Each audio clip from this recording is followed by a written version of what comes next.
യേശുവിൻ്റെ പിറവിക്ക് ശേഷം ആ വംശം നിലച്ചുപോയി. പെട്ടെന്ന് അവിടെ ഒരു വിരാമം വന്നു ചേർന്നു. അതിൻ്റെ കാരണം എന്താണെന്ന് നിങ്ങൾക്കറിയാമോ? ഇവിടെ ഈ 42 തലമുറകളും യേശുവിലൂടെ സഫലീകരിക്കപ്പെടുന്നു. യേശു ആരെയും ജനിപ്പിച്ചിട്ടില്ല, മറിച്ച് യേശു ജനിപ്പിച്ചത് തന്നെയാണെന്ന്. കാലമെന്ന നിലയ്ക്ക് നമുക്ക് മരിക്കേണ്ടി വരും. അതോടൊപ്പം തന്നെ ഒരു ഭാവിയായി നമുക്ക് ജനിക്കേണ്ടിയും വരും. നമ്മൾ ഒത്തിരി വിലമതിക്കുന്ന ഈ സുന്ദര ശരീരം ഒരു നാൾ അപ്രത്യക്ഷമാകും. സ്വയം നമ്മെ വാറ്റിയെടുത്ത വീഞ്ഞ്, അതാണ് നമ്മൾ പാനം ചെയ്യേണ്ടത്. വീഞ്ഞിന് എന്നേക്കുമായി നിലനിൽക്കാൻ കഴിയും. പഴക്കം ചെല്ലുന്തോറും അത് കൂടുതൽ വിലപിടിച്ചതും മൂല്യമുള്ളതുമായി തീരുമെന്ന് നമുക്കറിയാം. യേശു പല അത്ഭുത കൃത്യങ്ങളും ചെയ്തിട്ടുണ്ട്. അത്തരത്തിലുള്ള ഒരു കഥയാണ് യേശു കാനായിലെ കല്യാണത്തിന് വെള്ളത്തെ വീഞ്ഞാക്കിയ കഥ. നമുക്കെല്ലാവർക്കും ഈ കഥ അറിയാം. സത്യത്തിൽ ഈ കഥ ഭൗതികമായി സംഭവിച്ചതല്ല. അതിന് യേശു കേവലം ഒരു മാജിക്കുകാരനല്ല. ആ വിശ്വാസം, ആത്മവിശ്വാസത്തിലേക്കുള്ള ഒരു എടുത്തുചാട്ടവുമാണ്. യേശുവിൻ്റെ കാര്യത്തിലും ഈ ചാട്ടം അവിടെ സംഭവിക്കുകയുണ്ടായി. പെട്ടെന്ന് തന്നെ യേശു ശാന്തനായി പറഞ്ഞു, ദൈവമേ, നിൻ്റെ രാജ്യം വരട്ടെ, നിൻ്റെ തിരുവുള്ളം എന്താണോ അത് സംഭവിക്കട്ടെ. ആ സത്യം എന്താണെന്ന് വെച്ചാൽ ദൈവവും പണവും തമ്മിൽ യാതൊരുവിധ ബന്ധവുമില്ല എന്നതാണ്. ഇന്ന് ഈ പ്ലാറ്റ്ഫോമിലൂടെ ക്രിസ്തുബോധത്തെക്കുറിച്ചും ഭാവിയിൽ ഞാൻ സംസാരിക്കാൻ പോകുന്ന നിഗൂഢശാസ്ത്രങ്ങളെക്കുറിച്ചും പറയാനുള്ള എൻ്റെ യോഗ്യത എന്നത് എൻ്റെ ഈ അനുഭവങ്ങളാണ്. ഇതിന് സർട്ടിഫിക്കറ്റ് നൽകാൻ ഭൂമിയിലെ ഭൗതിക യൂണിവേഴ്സിറ്റികൾക്കൊന്നും കഴിയില്ല.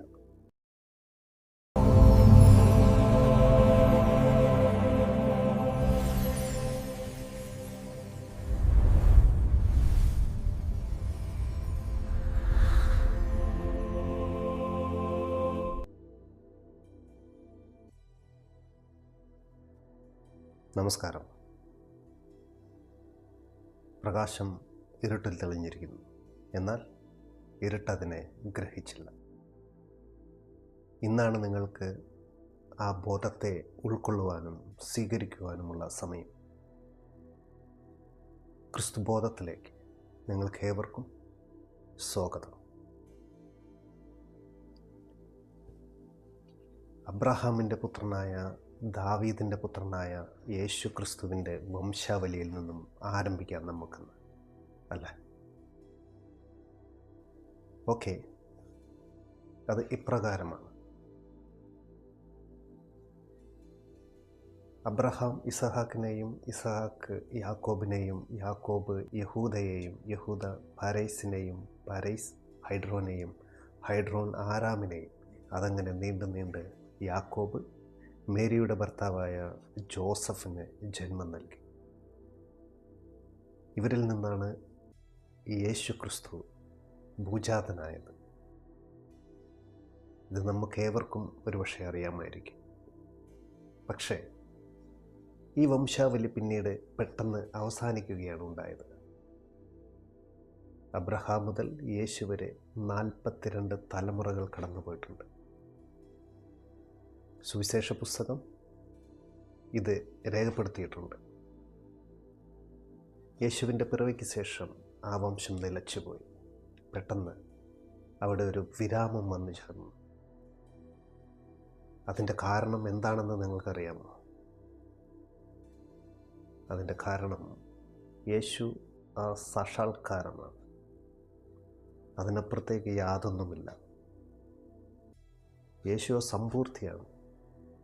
നിങ്ങൾ നോക്കൂ, അബ്രഹാം ഇസഹാക്കിനെയും, ഇസഹാക്ക് യാക്കോബിനെയും ജനിപ്പിച്ചു. അതങ്ങനെ തുടർന്നു പോകുന്നു എന്ന് നമുക്കറിയാം. എന്നാൽ യേശുവിനപ്പുറത്തേക്ക് പോകുവാൻ അവിടെ യാതൊരുവിധ വഴിയുമില്ല. കാരണം അന്തിമമായത് അവിടെ വന്നു കഴിഞ്ഞു. യേശു ആ അന്തിമമായ സാക്ഷാത്കാരവും നിവൃത്തിയുമാണ്. അതുകൊണ്ടാണ് ബൈബിൾ യേശുവിനെ നിവൃത്തി മാർഗം എന്ന് വിളിക്കുന്നത്.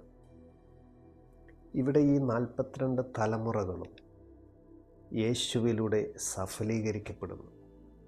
അല്ലെങ്കിൽ യേശുവിന് മുൻപുണ്ടായിരുന്ന മുഴുവൻ ചരിത്രവും അദ്ദേഹത്തിലൂടെ സാക്ഷാത്കരിക്കപ്പെടുകയാണ്.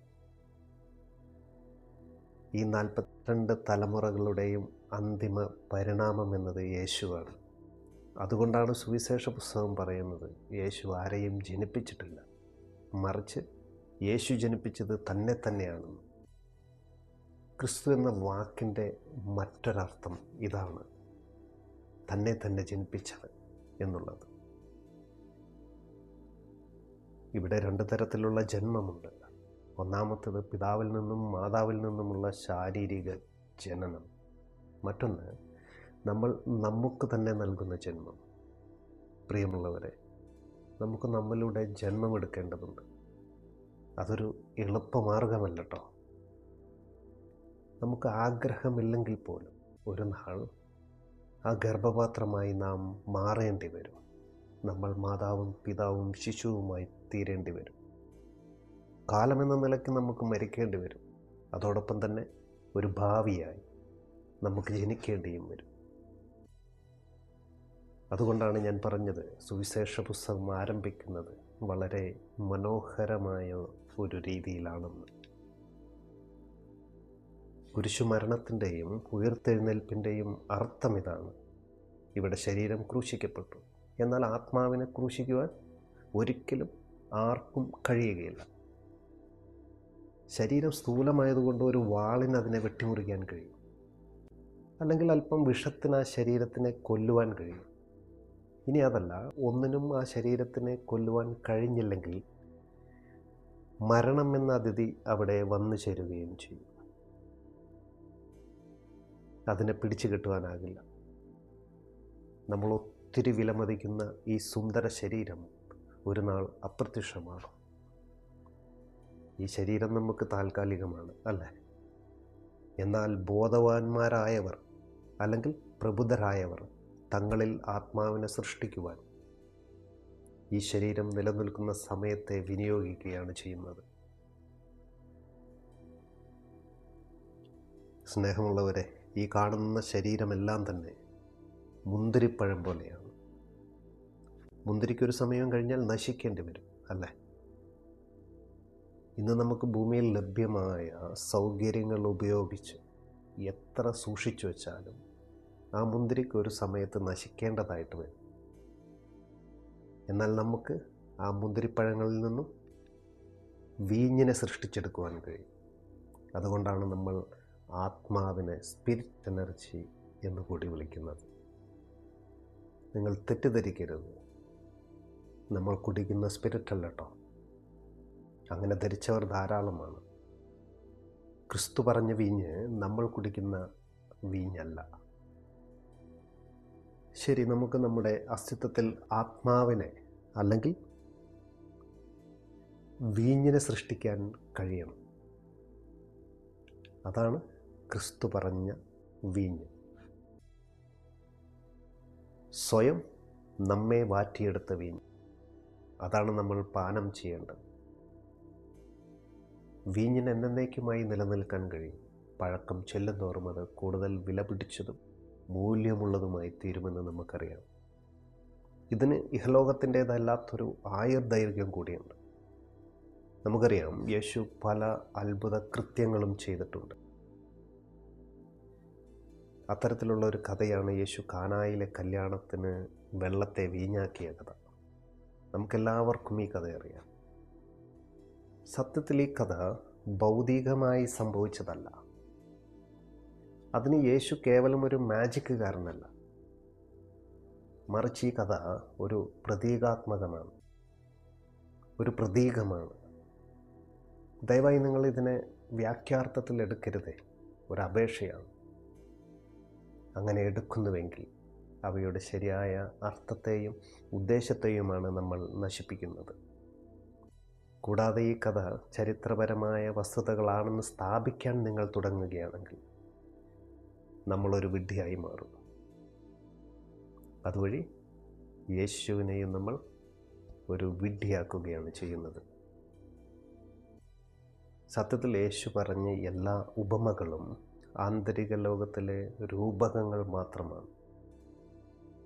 പ്രിയമുള്ളവരെ, നിങ്ങൾക്കറിയാമോ, നമ്മുടെ ആന്തരിക ലോകത്തെ അല്ലെങ്കിൽ നമ്മുടെ ആത്മീയ ലോകത്തെ ഒരിക്കലും ഭാഷയിലൂടെ പ്രകടിപ്പിക്കാൻ കഴിയുകയില്ല. അത് നമുക്ക് മനസ്സിലാക്കാനും കഴിയില്ല. പകരം പ്രതീകാത്മകമായി മാത്രമേ അതിനെ അവതരിപ്പിക്കാൻ കഴിയുകയുള്ളൂ. ഇവിടെ വെള്ളത്തെ വീഞ്ഞാക്കി മാറ്റുക എന്നാൽ ഒരു സമയക്രമത്തെ നിത്യത ഉള്ളതാക്കി മാറ്റുക എന്നാണ് നമ്മൾ മനസ്സിലാക്കേണ്ടത്. നമുക്കറിയാം, വെള്ളത്തെ ഒരിടത്ത് സൂക്ഷിച്ചു വെക്കുകയാണെങ്കിൽ പോലും അത് ഇന്നല്ലെങ്കിൽ നാളെ ചീഞ്ഞു നാറുവാൻ തുടങ്ങും. എന്നാൽ നമുക്ക് വീഞ്ഞിനെ തലമുറകളോളം, നൂറ്റാണ്ടുകളോളം സൂക്ഷിച്ചു വയ്ക്കാൻ കഴിയും. പഴക്കം കൂടുന്തോറും കൂടുതൽ കൂടുതൽ മെച്ചപ്പെട്ടതായി അത് തീരുമെന്ന് നമുക്കറിയാം. നമ്മിൽ ദൈവം വസിക്കുന്നു എന്ന് നാം പലപ്പോഴും കേൾക്കാറുണ്ടല്ലേ, നമ്മൾ പറയാറുമുണ്ട്. പക്ഷേ എവിടെയാണ് ആ ദൈവം? നമ്മുടെ ഹൃദയത്തിലാണ്, അതോ ചിന്തകളിലാണ്? പ്രിയമുള്ളവരെ, ദൈവത്തെ നേടുവാനായി നമുക്കെല്ലാം തന്നെ നഷ്ടപ്പെടുത്തേണ്ടി വരും. യേശു ത്യാഗത്തിലൂടെയാണ് രൂപാന്തരപ്പെട്ടവനായി തീർന്നത്. ത്യാഗത്തിലൂടെയല്ലാതെ ആരും രൂപാന്തരം പ്രാപിക്കുന്നുമില്ല. അതിനുള്ള വില നമ്മൾ നൽകേണ്ടി വരും. കുരിശാണ് നമുക്ക് നൽകേണ്ടതായ വില. പുനർജനിക്കേണ്ടതിന് നമുക്ക് മരിക്കുകയല്ലാതെ വേറെ മാർഗങ്ങളൊന്നും തന്നെയില്ല. സ്നേഹമുള്ളവരെ, യേശു തനിക്ക് തന്നെ ജന്മം നൽകിയത് എവിടെ വെച്ചായിരുന്നു, എപ്പോഴായിരുന്നു എന്നറിയാമോ നിങ്ങൾക്ക്? യേശുവിൻ്റെ പുനർജന്മം കുരിശിൽ വെച്ചായിരുന്നു. അത് സ്വാഭാവികമായിരുന്നു. യേശുവിനെല്ലാം നഷ്ടപ്പെടുവാൻ പോകുകയായിരുന്നു. മരണം സംഭവിക്കാൻ പോകുന്നു. യേശുവിന് ദൈവത്തെ അവിടെ എവിടെയും കാണാൻ കഴിഞ്ഞില്ല. യാതൊരുവിധ സാധ്യതയും ഉള്ളതായി അദ്ദേഹത്തിന് തോന്നിയില്ല. ഓരോ വിത്തുകൾക്കും ഇതാണ് സംഭവിക്കുന്നത്.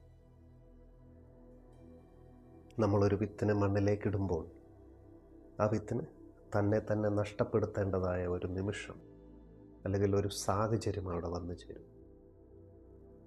അപ്പോൾ അവിടെ ഭയങ്കരമായ ഒരു ശങ്കയുണ്ടാകും.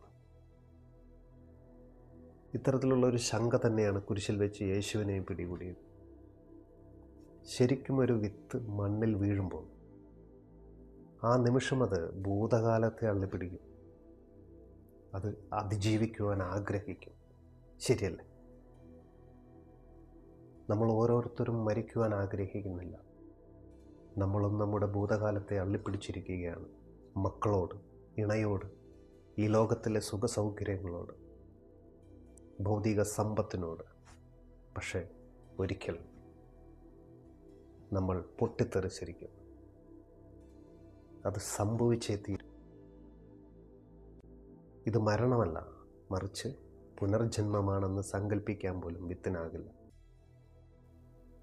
താമസിയാതെ താനൊരു മുളയായി മുളയ്ക്കാൻ തുടങ്ങുമെന്ന് ഒരിക്കലും ആ വിത്തിന് സങ്കല്പിക്കാൻ കഴിയുകയില്ല. ആ വിത്തിൻ്റെ മരണം യഥാർത്ഥത്തിൽ ഒരു വൃക്ഷത്തിൻ്റെ ജനനമായി തീരും. അവിടെ പച്ചില പടർപ്പുകളും പുഷ്പങ്ങളും ഫലങ്ങളും ഉണ്ടാകും. ധാരാളം പക്ഷികൾ അവിടേക്ക് വന്നു ചേരും. മരച്ചില്ലകളിൽ കൂടുകൾ വെച്ചവ താമസിക്കും.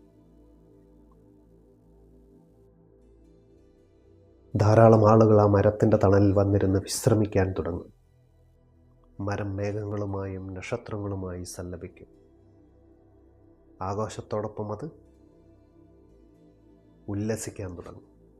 കാറ്റിനൊത്ത് നൃത്തം വയ്ക്കുകയും ചുറ്റുവട്ടത്തെല്ലാം ആഹ്ലാദം പരത്തുകയും ചെയ്യും.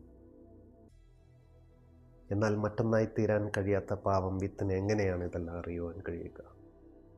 സങ്കല്പിക്കാൻ പോലും കഴിയുകയില്ല. ഇതുകൊണ്ടൊക്കെ തന്നെയാണ് ദൈവം സങ്കല്പങ്ങൾക്കും അതീതനായിരിക്കുന്നത്. പ്രിയമുള്ളവരെ, ഭാവിയിൽ എന്താണ് സംഭവിക്കുക എന്നത് ആ വിത്തിന് കാണിച്ചു കൊടുക്കുവാൻ ഒരുപക്ഷെ നമുക്ക് സാധിക്കില്ല. അത് സംഭവിക്കാനിരിക്കുന്നതേ ഉള്ളൂ.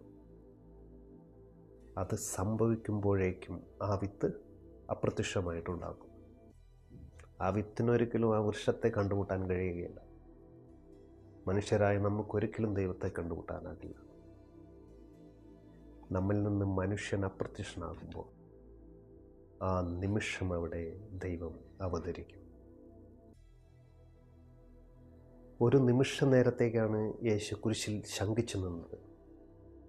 ശേഷം ആകാശത്തേക്ക് നോക്കി നിലവിളിക്കുന്നത് പോലെ അദ്ദേഹം ഉച്ചത്തിൽ പറഞ്ഞു, പിതാവേ, എന്തുകൊണ്ടാണ് നീ എന്നെ കൈവെടിഞ്ഞത്? എന്തുകൊണ്ടാണ് എനിക്ക് ഈ പീഡനം തന്നത്? ഞാൻ എന്ത് തെറ്റാണ് നിന്നോട് ചെയ്തത്? ഈ നിമിഷങ്ങളിൽ യേശുവിൻ്റെ മനസ്സിലൂടെ ഒരുപാട് കാര്യങ്ങൾ കടന്നു പോയിരിക്കണം. ഈ സാഹചര്യത്തിൽ ഇവിടെ ഒരു വൃക്ഷം തീർച്ചയായും ജന്മമെടുക്കുമെന്ന് ആ വിത്തിന് ഉറച്ചു വിശ്വസിക്കേണ്ടി വരും.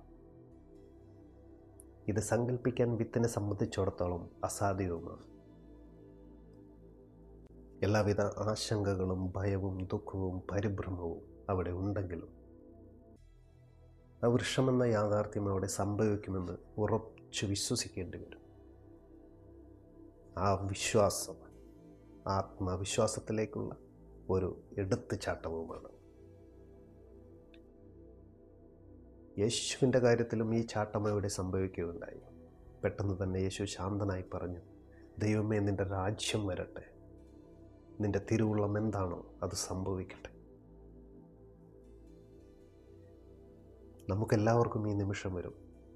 നമ്മുടെയും നെഞ്ചിടിക്കും, നമ്മൾ ഭയപ്പെടും, മരണത്തിൻ്റെ നിമിഷങ്ങൾ നമ്മൾ നേരിട്ട് കാണും, പ്രാണൻ നമ്മെ വിട്ടുപോകും, ഒരു തരം ശൂന്യതയിലേക്ക് നമ്മൾ അപ്രത്യക്ഷനാവും.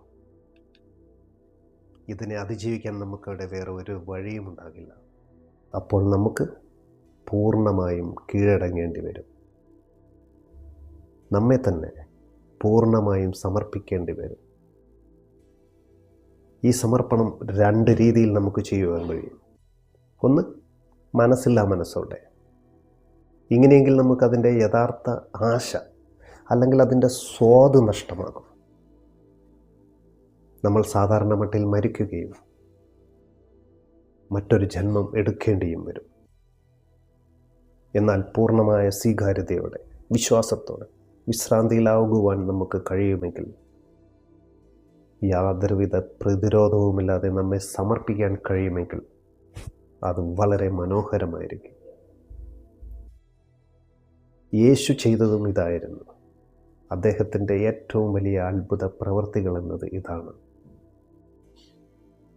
അല്ലാതെ ഒരു രോഗിയെ സുഖപ്പെടുത്തിയതോ അന്ധന് കാഴ്ച നൽകിയതോ മരണമടഞ്ഞ ലാസറിനെ പുനരുജ്ജീവിപ്പിച്ചതോ അല്ല യേശു ചെയ്ത ഏറ്റവും വലിയ അത്ഭുത പ്രവൃത്തി. സ്നേഹമുള്ളവരെ, ഇതെല്ലാം നീതിക്കഥകൾ മാത്രമാണ്. അതായത് ഇവയെല്ലാം പൂരകങ്ങളാണ്. എല്ലാ ഗുരുക്കന്മാരും ഇത് ചെയ്തിട്ടുണ്ട്, ഇപ്പോഴും ചെയ്തുകൊണ്ടിരിക്കുന്നുമുണ്ട്.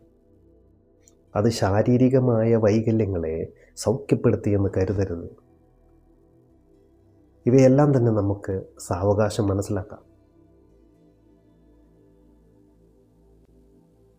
പ്രിയമുള്ളവരെ, മരിക്കുക എന്നതൊരു കലയാണ്. ഞാനത് ഒരുപാട് പഠിച്ചിട്ടുണ്ട്. ധീരമായ ആ കലയെ സ്വായത്തമാക്കുവാൻ ഞാൻ ഉൾപ്പെടെ നമുക്കെല്ലാവർക്കും ഒരുപാട് ദൂരം സഞ്ചരിക്കേണ്ടി വരും. ഭാവിയിൽ നമുക്ക് മരണത്തെക്കുറിച്ചും വ്യക്തമായി മനസ്സിലാക്കാം. ഓക്കെ, ഇവിടെ നിൻ്റെ ആഗ്രഹം നിറവേറട്ടെ എന്ന് പറയുന്ന ആ നിമിഷമാണ് യേശു അവിടെ അപ്രത്യക്ഷനാക്കുകയും ക്രിസ്തു അവിടെ ജനിക്കുകയും ചെയ്തത്. ഇതിനെയാണ് ക്രിസ്തുവായിത്തീരൽ എന്ന് പറയുന്നത്. അതായത് ഒരു വിത്തെന്ന നിലയിൽ മരിക്കുകയും ഒരു വൃക്ഷമായി ജനിക്കുകയും ചെയ്യുന്നതിനെയാണ് ക്രിസ്തുവായിത്തീരൽ എന്നതുകൊണ്ട് നാം ചിന്തിക്കേണ്ടത്. ഇവിടെ നമ്മൾ നമ്മുടെ അഹങ്കാരത്തെ കൈവിടും. നമ്മളെന്ന നിലക്ക് നമ്മൾ അപ്രത്യക്ഷനാകുകയും രൂപാന്തരപ്പെട്ടവനായി മറ്റൊരു തലത്തിൽ പ്രത്യക്ഷപ്പെടുവാൻ തുടങ്ങുകയും ചെയ്യും. ഇതാണ് ശരിയായ ഉയർത്തെഴുന്നേൽപ്പ്. നോക്കൂ, നമ്മൾ ക്രിസ്തുവൽക്കരിക്കപ്പെട്ട് കഴിഞ്ഞാൽ നമ്മൾ ദൈവത്തിലും ദൈവം നമ്മിലുമാകും. ക്രിസ്തുബോധത്തിൻ്റെ വിരോധാഭാസവും ഇതാണ്. ഇതെന്താണെന്ന് വെച്ചാൽ, യേശുക്രിസ്തു ചിലപ്പോൾ സ്വയം തന്നെ മനുഷ്യപുത്രൻ എന്നും മറ്റു ചിലപ്പോൾ ദൈവപുത്രൻ എന്നും വിളിക്കുന്നുണ്ട്. സത്യത്തിൽ ഇത് രണ്ടുമാണ് കേട്ടോ. ശരീരത്തെ സംബന്ധിച്ച് മനുഷ്യപുത്രനും ആത്മാവിനെ സംബന്ധിച്ച് ദൈവപുത്രനുമാണ്. ദൈവവും മനുഷ്യനും ഒത്തൊരുമിച്ച് പ്രവർത്തിക്കുമ്പോൾ മാത്രമേ ദിവ്യാത്ഭുതങ്ങൾ ഇവിടെ സംഭവിക്കുകയുള്ളൂ. ക്രിസ്തു എന്നത് ഇത് രണ്ടിനെയും ഏകോപിച്ചുകൊണ്ടുള്ള ഒരു പ്രവർത്തനത്തെയാണ് സൂചിപ്പിക്കുന്നത്. സമയവും നിത്യതയും തമ്മിലുള്ള ഒരു ലയിച്ചു ചേരലാണത്. നമുക്കറിയാം, മനുഷ്യൻ ഒറ്റയ്ക്ക് ബലഹീനനാണ്. അതുപോലെ ദൈവത്തിന് ഒറ്റയ്ക്ക് പ്രവർത്തിക്കുവാനും കഴിയില്ല. ബലമുള്ളവൻ ദൈവം മാത്രമാണ്, നമുക്കെല്ലാവർക്കും അതറിയാം. പക്ഷെ അവൻ്റേതായ യാതൊരുവിധ ഉപകരണങ്ങളും ഇവിടെയില്ല. മനുഷ്യൻ ഒറ്റയ്ക്കാണെങ്കിൽ അവൻ പൊള്ളയായ ഒരു ഓടക്കുഴൽ മാത്രമാണ്. അവിടെ ഒരു ഗാനം സൃഷ്ടിക്കുവാൻ ആരും തന്നെ ഉണ്ടാവില്ല. ഇവിടെ ഒരു ഭാവഗാനം സൃഷ്ടിക്കുവാനുള്ള കഴിവ് ദൈവത്തിനു മാത്രമേ ഉള്ളൂ. എന്നാൽ ഓടക്കുഴൽ സൃഷ്ടിക്കുവാനുള്ള പൊള്ളയായ ഓടമുള ദൈവത്തിൻ്റെ കയ്യിലുമില്ല. സ്നേഹമുള്ളവരെ, ക്രിസ്തു ദൈവത്തിൻ്റെ ചുണ്ടിലെ ഒരു ഓടക്കുഴൽ മാത്രമാണ്. അതിനാൽ തന്നെ ക്രിസ്തുവിൽ നിന്ന് വന്നതെല്ലാം ദൈവവചനങ്ങളാണ്, സുവിശേഷങ്ങളാണ്. നോക്കൂ, ക്രിസ്തു വരെയുള്ള 42 തലമുറകളിൽ അബ്രാഹാം മുതൽ ദാവീദ് വരെ 14, ദാവീദ് മുതൽ ബാബേൽ പ്രവാസത്തോളം 14, ബാബേൽ പ്രവാസം മുതൽ ക്രിസ്തു വരെ 14 തലമുറകളാകുന്നു. സത്യത്തിൽ ഇതും പ്രതീകാത്മകമാണ് കേട്ടോ. സ്നേഹമുള്ളവരെ, ഒന്ന് നിങ്ങൾ അറിയണം, ബൈബിളിനെ പോലെയുള്ള ഗ്രന്ഥങ്ങൾ ഒന്നും തന്നെ ഒരു സാധാരണക്കാരനാൽ എഴുതപ്പെട്ടവയല്ല, അല്ലേ? അങ്ങനെ വിചാരിക്കാൻ കഴിയില്ല. ലോകത്തിലെ വസ്തുനിഷ്ഠമായ കലാസൃഷ്ടികളെ പ്രതിനിധീകരിക്കുന്ന ഗ്രന്ഥങ്ങളിൽ ഒന്ന് മാത്രമാണ് ബൈബിൾ. ഇതൊരു ഷേക്സ്പിയറിനാലോ ഒരു കാളിദാസനാലോ എഴുതപ്പെട്ട ഒരു പുസ്തകം പോലെയല്ല. ഇവരൊക്കെ തന്നെ ആത്മനിഷ്ഠമായ കഥകളാണ് സൃഷ്ടിക്കുക എന്നത് ഒരു തർക്കവുമില്ല. അവരുടെ സൃഷ്ടികൾ വളരെ മനോഹരവുമാണ്. എന്നാൽ ഇവരും മറ്റു മനുഷ്യരെ പോലെ തന്നെ അബോധാവസ്ഥയിലാണ് ജീവിക്കുന്നത്. മറ്റേതൊരാളുകളെയും പോലെ ഇവരും പൂർണ്ണമായ നിദ്രയിലാണുള്ളത്. എന്നാൽ ബൈബിളിനെ പോലെയോ അല്ലെങ്കിൽ വേദങ്ങളെ പോലെയുള്ള വിശുദ്ധ ഗ്രന്ഥങ്ങൾ ഒരിക്കലും നിദ്രയിൽ ജീവിക്കുന്ന ഒരാളാൽ എഴുതപ്പെട്ടവയല്ല, അതിന് കഴിയുകയില്ല. മറിച്ച് സത്യമെന്തെന്നറിയുന്നവർ, സത്യത്തിലേക്ക് തങ്ങളെ തന്നെ ഉദ്ബുദ്ധരാക്കിയവരായ ആളുകളാൽ എഴുതപ്പെട്ടവയാണവ. ഇവർ എന്താണോ എഴുതുന്നത് അതൊരു രഹസ്യ ഭൂപടം പോലെയാണ്. അതിൽ ഒളിഞ്ഞു കിടക്കുന്ന രഹസ്യങ്ങൾ നമ്മൾ കണ്ടുപിടിക്കേണ്ടി വരും. ആ രഹസ്യത്തിൻ്റെ അർത്ഥം നമ്മൾ കണ്ടുപിടിക്കേണ്ടി വരും. അല്ലാത്ത പക്ഷം നിങ്ങൾക്കിതെല്ലാം നഷ്ടപ്പെട്ടുകൊണ്ടേയിരിക്കും. ഓക്കെ, എന്തുകൊണ്ടാണ് ഈ 14 തലമുറകൾ? എന്തേ ഒരു മതപണ്ഡിതന് ഇതിനെക്കുറിച്ച് അന്വേഷിച്ചില്ല? എന്തുകൊണ്ടിത് 15 ആയില്ല? എന്തുകൊണ്ടിത് 13 ആയില്ല? വസ്തുനിഷ്ഠമായ കലയുടെ ഒരു ഉദാഹരണം എന്ന നിലയ്ക്ക് നിങ്ങൾക്കതിനെ കാണിച്ചു തരികയാണ് ഇവിടെ. അത് 14 ആയിരിക്കുന്നതിനൊരു പ്രത്യേക കാരണം ഇവിടെയുണ്ട്. ആ രഹസ്യ ഭാഷയുടെ മഹാരഹസ്യം നമുക്ക് കണ്ടെത്തേണ്ടിയിരിക്കുന്നു. നമ്മളിപ്പോൾ ചർച്ച ചെയ്തുകൊണ്ടിരിക്കുന്ന ക്രിസ്തുബോധത്തെക്കുറിച്ച് സംസാരിക്കാൻ എനിക്ക് എന്ത് യോഗ്യതയാണുള്ളതെന്ന് ചിലർ എന്നോട് ചോദിക്കുകയുണ്ടായി. സത്യത്തിൽ ഞാൻ മറ്റ് ആത്മീയ കാര്യങ്ങളിലൊന്നും അങ്ങനെ ഇടപെടാറില്ല, മറ്റുള്ളവരെ പിന്തിരിപ്പിക്കാറുമില്ല. എൻ്റെ മക്കളും കുടുംബവുമെല്ലാം വിശ്വാസവുമായി ബന്ധപ്പെട്ടിരിക്കുന്നവരാണ്. അവർക്കെല്ലാം അവരുടേതായ കാഴ്ചപ്പാടുകളുണ്ട്. അവരുടെ കണ്ണിലൂടെ തന്നെ ഈ ലോകത്തെ അവർ കാണട്ടെ എന്നാണ് ഞാൻ ആഗ്രഹിക്കുന്നത്. എനിക്കുള്ള സ്വാതന്ത്ര്യം അവർക്കും അവകാശപ്പെട്ടതാണ്, അല്ലേ? എൻ്റെ കുട്ടിക്കാലത്ത് ജീവിതം ക്ലേശങ്ങൾ നിറഞ്ഞതായിരുന്നു. ആ കാലത്ത് എല്ലാവരും പറയും, പ്രാർത്ഥിക്കൂ, കുട്ടികൾ പ്രാർത്ഥിച്ചാൽ ഈശ്വരൻ വേഗം കേൾക്കും, എല്ലാം നൽകുമെന്നല്ല. സത്യം പറയാലോ, ഞാൻ ആത്മാർത്ഥമായി മുട്ടിപ്പായി പ്രാർത്ഥിച്ചിരുന്നു. അനുഭവിക്കുന്ന കഷ്ടതകളിൽ നിന്നും രക്ഷപ്പെടുത്തി തരണമെന്നും നല്ല ഭക്ഷണം ലഭിക്കണമെന്നും നല്ല വസ്ത്രം ലഭിക്കണമെന്നെല്ലാം പ്രാർത്ഥിച്ചിട്ടുണ്ട്. അപകർഷാബോധം നിറഞ്ഞ ഒരു കാലഘട്ടമായിരുന്നു കേട്ടോ അത്. വർഷങ്ങളോളം പ്രാർത്ഥിച്ചിട്ട് പോലും ഒരു ഫലവും എനിക്ക് ലഭിച്ചു. പിന്നീട് എൻ്റെ മൂത്ത 2 സഹോദരങ്ങൾ വായിക്കുന്ന യുക്തിവാദി പ്രസ്ഥാനത്തിൻ്റെ ഒത്തിരി ബുക്കുകൾ ഞാൻ വായിക്കാനിടയായി. ആദ്യമായി ഞാൻ വായിച്ചത് ശ്രീ ജോസഫ് ഇടമുറ എഴുതിയ ക്രിസ്തുവും കൃഷ്ണനും ജീവിച്ചിരുന്നില്ല എന്ന ബുക്കാണ്. ക്രിസ്തുവും കൃഷ്ണനും ഈ ഭൂമിയിൽ നിലനിന്നിരുന്നില്ല എന്നതിന് ആ ബുക്കിലെ തെളിവുകൾ ധാരാളമായിരുന്നു. യുക്തിസഹജമായ തെളിവുകൾ. ഭ്രാന്തമായ ആവേശത്തോടെയായിരുന്നു എൻ്റെ വായന. പിന്നെ ഞാൻ അതിൽ മെമ്പർഷിപ്പ് എടുക്കുകയും എല്ലാത്തിനെയും വിമർശിച്ചുകൊണ്ട് ഒത്തിരി കാലം അങ്ങ് പോയി. വേറൊരു ചിന്താരീതിയിലാണ് ഞാൻ പിന്നീട് വളർന്നത്. പിന്നീട് ഞാൻ ഏറ്റവും കൂടുതൽ പഠിച്ചതും ഇപ്പോൾ പറഞ്ഞുകൊണ്ടിരിക്കുന്നതും ഈ രണ്ട് മഹാവ്യക്തിത്വങ്ങളെക്കുറിച്ചാണ്.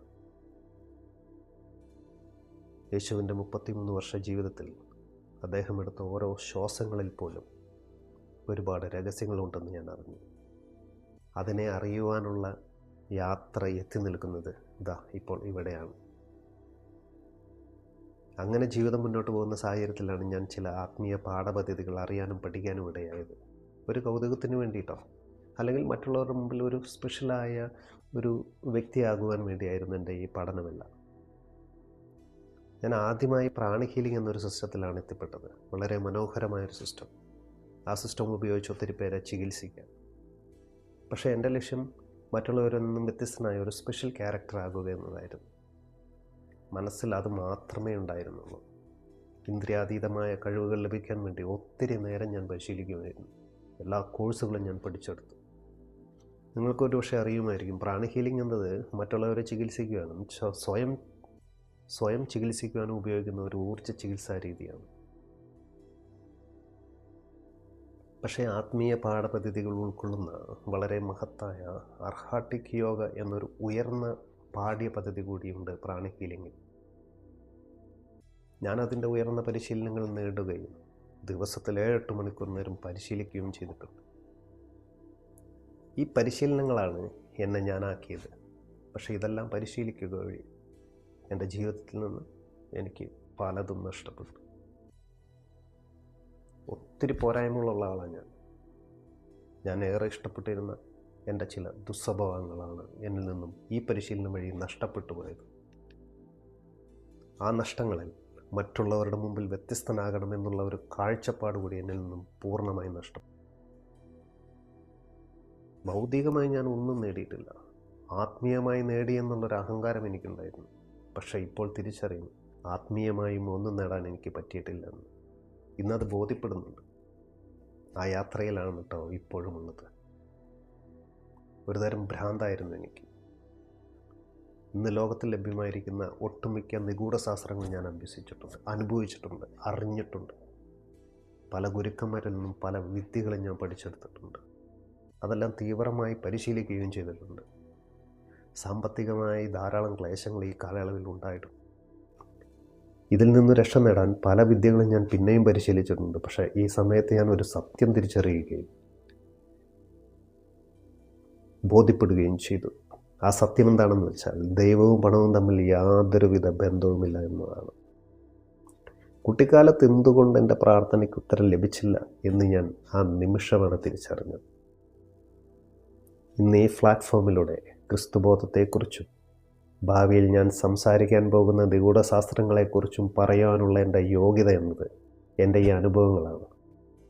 ഇതിന് സർട്ടിഫിക്കറ്റ് നൽകാൻ ഭൂമിയിലെ ഭൗതിക യൂണിവേഴ്സിറ്റികൾക്കൊന്നും കഴിയില്ല. എന്നാൽ വ്യത്യസ്ത പഠനങ്ങളുടെ 100-ൽ പരം സർട്ടിഫിക്കറ്റുകൾ എൻ്റെ കയ്യിലുണ്ട്. പക്ഷേ ഇതിലൊന്നും ഒരു കാര്യവുമില്ല. ഞാൻ പഠിച്ചെടുത്തത് അന്വേഷണത്തിലൂടെയും ധ്യാനത്തിലൂടെയുമാണ്. നിങ്ങൾ തെറ്റിദ്ധരിക്കരുത്. ഇപ്പം നിങ്ങളുമായി ഞാൻ പങ്കുവയ്ക്കുന്ന ഈ അറിവുകളൊന്നും തന്നെ എൻ്റെ സൃഷ്ടികളല്ല. ഇതെല്ലാം എൻ്റെ ഗുരുക്കന്മാരായ ഓഷോ, മാസ്റ്റർ ചുവാക്കോസോയി, ക്രിയ ബാബാജി, അങ്ങനെ മറ്റനേകം ഗുരുക്കന്മാരുടെ സൃഷ്ടികളാണ്. ഞാൻ വെറും ഒരു ഉപകരണം മാത്രം. സ്നേഹമുള്ളവരെ, നമ്മൾ ഈ കാണുന്ന ലോകത്തിനപ്പുറത്തേക്കും ഒത്തിരി കാര്യങ്ങളുണ്ടെന്നേ. ഒരു സ്വതന്ത്രമായ ലോകമുണ്ടെന്നേ. ഈശ്വരൻ വസിക്കുന്ന ലോകം. അവിടെ എത്തിപ്പെടുക എന്നത് എളുപ്പമല്ല. എനിക്കറിയാം, ഞാൻ പറയുന്നതൊന്നും ആർക്കും പെട്ടെന്ന് ഉൾക്കൊള്ളാൻ കഴിയില്ല. എൻ്റെ കുടുംബത്തിന് പോലും പൂർണ്ണമായും എൻ്റെ ഉൾക്കാഴ്ചകളെ ഉൾക്കൊള്ളുവാൻ കഴിഞ്ഞിട്ടില്ല. ഞാൻ ശരിക്കും ആരാണെന്ന് പോലും എൻ്റെ കുടുംബത്തിനോ സഹോദരന്മാർക്ക് പോലും അറിയില്ല. ഞാൻ എന്തൊക്കെ പഠിച്ചിട്ടുണ്ട്, ഞാൻ എന്തൊക്കെ അഭ്യസിക്കുന്നുണ്ട്, ഒന്നും ആർക്കും അറിയില്ല. കാരണം അവരെല്ലാവരും തന്നെ ഇൻഡിവിജ്വൽ സോളുകളല്ലേ. അവർക്കെല്ലാം തന്നെ അവരുടേതായ കാഴ്ചപ്പാടുകളുണ്ട്. അതുകൊണ്ട് തന്നെ എൻ്റെ ചിന്തകളും ബോധ്യങ്ങളും ഞാൻ ഈ പ്ലാറ്റ്ഫോമിലൂടെ തന്നെ പറയും. ചിലർ സ്വീകരിക്കും, ചിലർ തള്ളിക്കളഞ്ഞേക്കാം. പക്ഷെ ഞാൻ അറിഞ്ഞതെല്ലാം എൻ്റെ പരിമിതിക്കുള്ളിൽ നിന്നുകൊണ്ട് ഞാൻ പറയും. നന്ദി, നമസ്കാരം.